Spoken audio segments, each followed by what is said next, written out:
Mostly they are found within the savannah ama kwa desert. Ama kwenye kuna kuanga rocks areas. Yeah.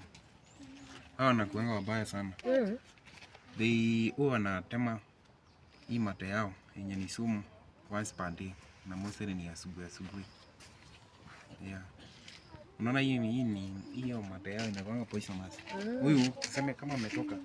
For example angetoka kuja ateme hii nini yake kwa hii maua.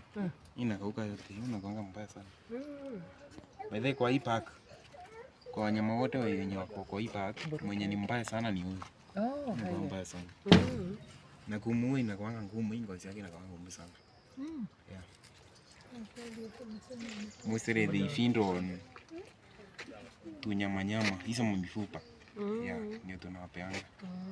But also they can feed on eggs.